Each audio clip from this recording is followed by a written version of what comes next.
শহর পুনর্নির্মাণের জন্য 1 লক্ষ কোটি টাকা বরাদ্দ করা হয়েছে।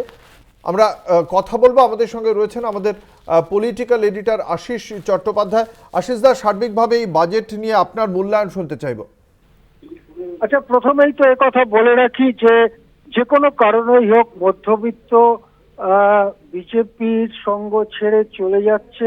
এই যে একটা মূল্যায়ন হয়েছে গত লোকসভা নির্বাচনে, যখন বিজেপি ফলাফল খুবই খারাপ হয়েছে, তারপর থেকেই চিন্তা ভাবনা শুরু হয় মধ্যবিত্তকে কিছুটা খুশি করবার জন্য, এবং তার প্রতিফলন দেখা গেল ইনকাম ট্যাক্সের ব্যাপারে বড় খবর।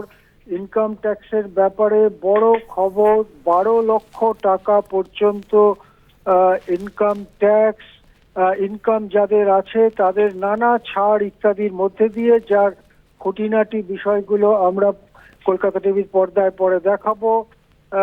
তাদের কোনো ট্যাক্স দিতে হবে না। 12 লক্ষ টাকা পর্যন্ত যাদের আয়, অর্থাৎ মাসে যাদের 1 লক্ষ টাকা আয়, অবশ্য ক্যাপিটাল গেইনস বাদ দিয়ে, শেয়ার মার্কেট ইত্যাদি বাদ দিয়ে, যাদের আয় 12 লক্ষ টাকা পর্যন্ত তাদের কোনো ট্যাক্স দিতে হবে না। অর্থাৎ মাসে 1 লক্ষ টাকা পর্যন্ত লোকেদের ট্যাক্স দিতে হবে না।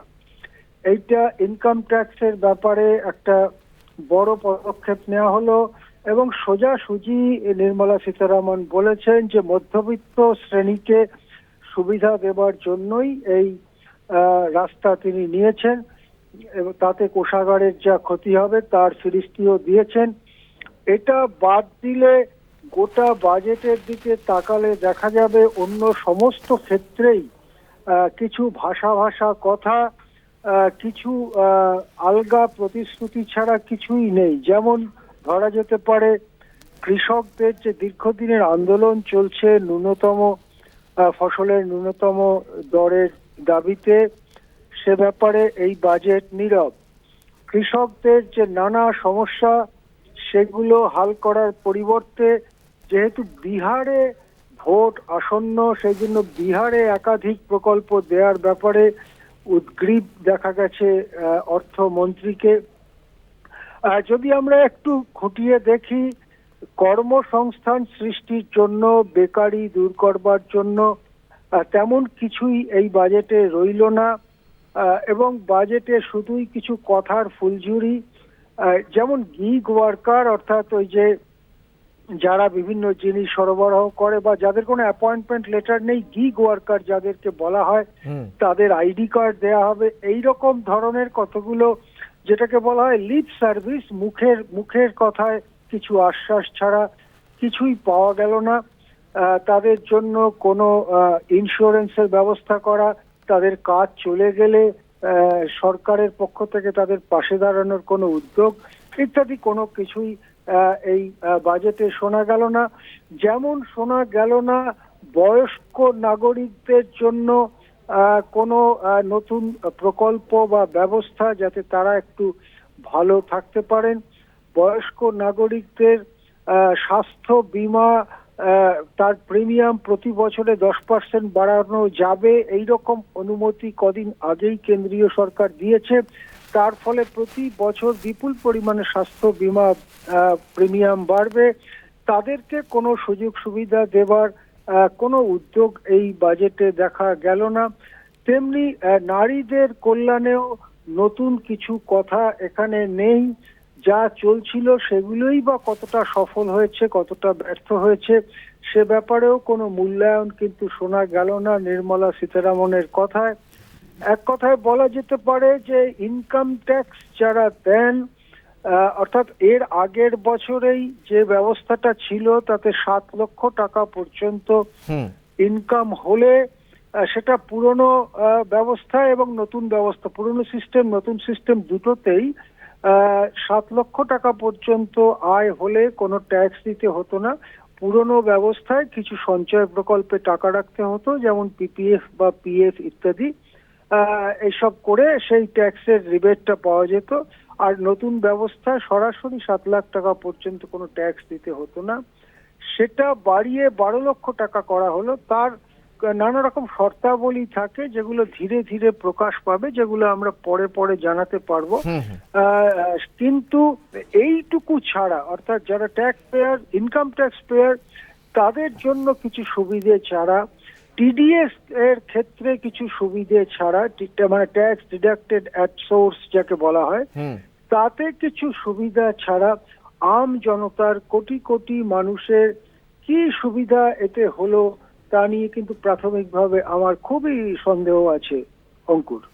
আশিস দা, একই সঙ্গে আপনার কাছে জানতে চাইবো যে এই বিহারের এই বছরের শেষে নভেম্বরে নির্বাচন রয়েছে, এই 120টা যে বিমানবন্দর করার কথা বলেছেন তার মধ্যে বিহারে একটা হবে। বিহারে national institute of food technology রয়েছে। বিহারের মধুবনী শাড়িতে সেজে আজকে এসেছেন কেন্দ্রীয় অর্থমন্ত্রী। রাজনীতিটা কি, মানে অর্থনীতিটা একেবারে পুরো রাজনীতির কথা, নির্বাচনের কথা মাথায় রেখেই চলছে বলে মনে করছেন? মানে এটা এতটাই স্পষ্ট এবং পরিষ্কার যে বলতেও খারাপ লাগছে যে সরাসরি বিহারের নির্বাচন এবং সম্ভবত বিহারের মুখ্যমন্ত্রীকে একটু খুশি করবার জন্য এই একটার পর একটা ঘোষণা হয়ে গেল। এবং আর একটি মাত্র রাজ্যের নাম আমি শুনতে পেয়েছি অন্তত, সেটা হচ্ছে আসাম। সেখানে একটি প্রকল্প দেওয়া হয়েছে। তাছাড়া মানে এই যে এতগুলো রাজ্য দেশে, এতগুলো কেন্দ্রশাসিত অঞ্চল, তাদের জন্য কি পাওয়া গেল, কেন এই রকম একটা বাজেট হলো, রাজ্যগুলোর উন্নয়নে কি ব্যবস্থা নেওয়া হবে তা সম্পূর্ণ অপরিষ্কার। অঙ্কুর, আরেকটা ব্যাপার তুমি যদি খতিয়ে দেখো, যে পশ্চিমবঙ্গ দীর্ঘদিন ধরে বলছে যে তাদের বহু টাকা বকেয়া। এক সময় এই সংখ্যাটা 1,71,000 কোটি টাকা বলে মুখ্যমন্ত্রী উল্লেখ করেছিলেন। তারপরে আরো কয়েক সপ্তাহ পার হয়ে গেছে, এখন হয়তো 2 লক্ষ কোটি টাকার কাছাকাছি বকেয়া রয়েছে। আবাস যোজনায় বকেয়া রয়েছে, 100 দিনের কাজে, এই ধরনের সমাজ কল্যাণমূলক কাজে। তাহলে পশ্চিমবঙ্গের জন্য এই জট ছাড়াবার কোনো উদ্যোগ কি থাকতে পারতো না এই বাজেটে? পশ্চিমবঙ্গ কি পেল এই বাজেট থেকে? পশ্চিমবঙ্গের কিছু লোক, হয়তো কয়েক লাখ লোক ইনকাম ট্যাক্স দেন, তাদের কিছু সুবিধে হয়ে থাকতে পারে, কিন্তু পশ্চিমবঙ্গের 10 কোটি মানুষ কি পেল এই বাজেট থেকে? এই প্রশ্ন কি উঠবে না আজকে, অঙ্কুর? অবশ্যই বাংলার ভাগ্যে তো সেই অর্থে কিছুই জুটলো না, সেটা তো একটা খুব গুরুত্বপূর্ণ প্রশ্ন বটে। আসলে একই সঙ্গে আপনার কাছে জানতে চাইবো যে এই যে 12 লক্ষ টাকা পর্যন্ত আয় কর মুক্ত করে দেওয়া হলো, এতে চাহিদা কতটা বৃদ্ধি পাবে এবং তাতে অর্থনীতির চাকাটা কতটা ঘুরতে পারে বলে আপনি মনে করছেন? এখন এখানে দুটো ভাগ আছে। আমাদের এখন ইনকাম ট্যাক্স যে জমা করি আমরা, বা যে মানুষ জমা করেন, তাদের দুটো সিস্টেম কাজ করছে। একটা হচ্ছে ওল্ড সিস্টেম, একটা হচ্ছে নিউ সিস্টেম, বা ওল্ড রেজিম, নিউ রেজিম। উনি যেটা বলেছেন সেটা মূলত নিউ রেজিমের জন্য বলেছেন। যারা ওল্ড রেজিমে ট্যাক্স জমা করেন তাদের জন্য তাহলে কিভাবে 12 লক্ষ টাকা পর্যন্ত নিয়ে যাওয়া হবে, এই খুঁটিনাটি উনি এই বক্তৃতায় বলেননি, বা অতটা খুঁটিনাটি বলা সম্ভব না। আমরা যদি ধরে নেই তাহলে নিউ রেজিমেই মাত্র এই সুবিধা পাওয়া যাবে, তাহলে দুটো রাস্তা খোলা থাকে। এক হচ্ছে যারা পুরনো ব্যবস্থায় কর জমা দিতেন তাদের সবাইকে নিউ রেজিমে চলে যেতে হবে, এবং এটা অনেকেই, বেশিরভাগ লোকই একবারই মাত্র সুযোগ পাবেন। অর্থাৎ পরে যদি কখনো দেখেন যে ওল্ড রেজিমে আমার একটু বেশি লাভ হচ্ছে, আবার ফিরে যাব, সেরকম ব্যবস্থা থাকবে না। এবং তার মধ্য দিয়ে সঞ্চয় প্রতি যে একটা ইনসেনটিভ ছিল ওল্ড রেজিমে, যেমন উদাহরণ দিলে বলা যেতে পারে যে একজন ব্যক্তি যদি পিপিএফ বা প্রভিডেন্ট ফান্ডে 1.5 লক্ষ টাকা পর্যন্ত বছরে সঞ্চয় করতেন, তাহলে সেটা তার ইনকাম থেকে বাদ যেত ইনকাম ট্যাক্স গোনার সময়তে।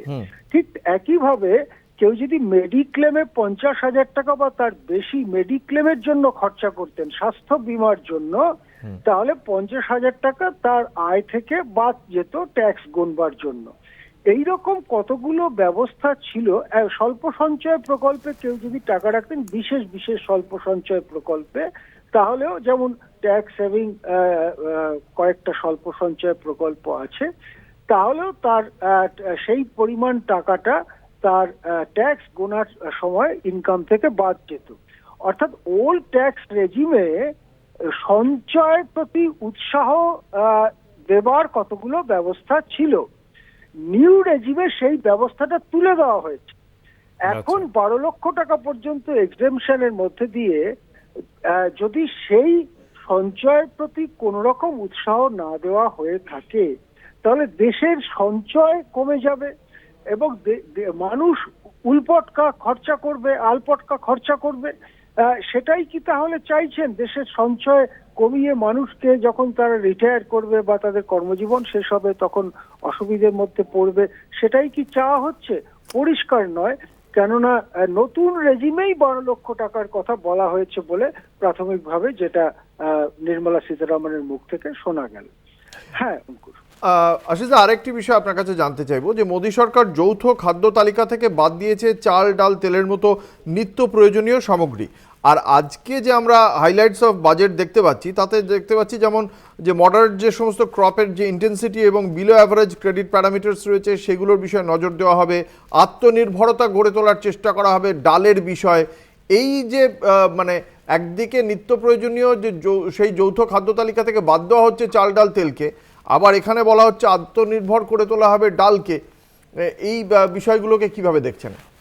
দেখুন, এগুলো প্রত্যেকবারই নির্মলা সীতারামন বলেন। উনি জানি না, উনি নিশ্চয়ই বলে টলে দেন এবং যে অফিসাররা লেখেন তারা বেশ ভালোই ইংরেজি লেখেন এবং তার সেই কথাবার্তার মধ্যে শুনতে টুনতে ভালোই লাগে, সেন্টেন্সের কনস্ট্রাকশন।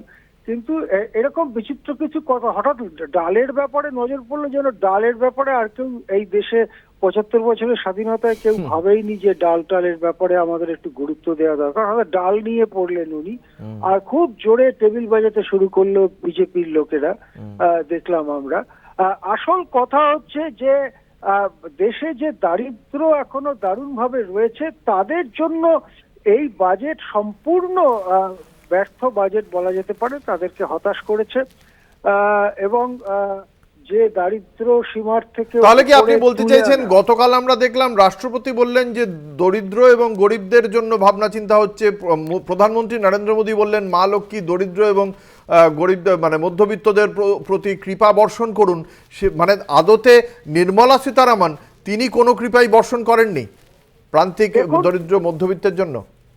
দেখুন, রাষ্ট্রপতি এবং প্রধানমন্ত্রীর যে দুটো কথা আপনি বলছেন তার প্রধান জোর ছিল মধ্যবিত্তের ওপরে।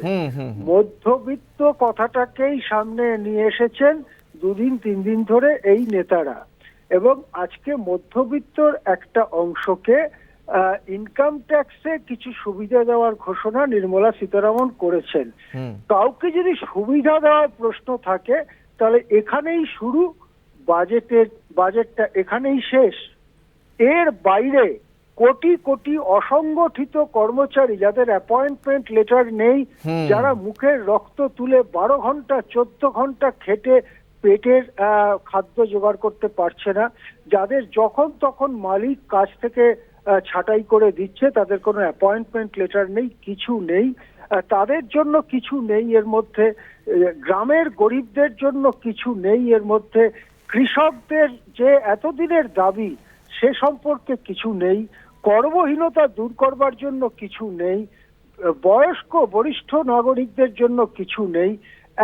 এক কথায় বলা যেতে পারে একটা কর্পোরেট ফ্রেন্ডলি বাজেট, মধ্যবিত্তকে একটু ঠান্ডা রাখার জন্য। যেহেতু তারা বেশি বলে, তাদের কথাবার্তার প্রভাব বেশি হয়, তারা সোশ্যাল মিডিয়াতে বেশি অ্যাক্টিভ, সেই জন্য তাদেরকে একটু ঠান্ডা করবার জন্য ইনকাম ট্যাক্সে একটা ছাড় দেওয়া হয়েছে। সুখের কথা এখানেই শুরু, সুখের কথা এখানেই শেষ অঙ্কুর।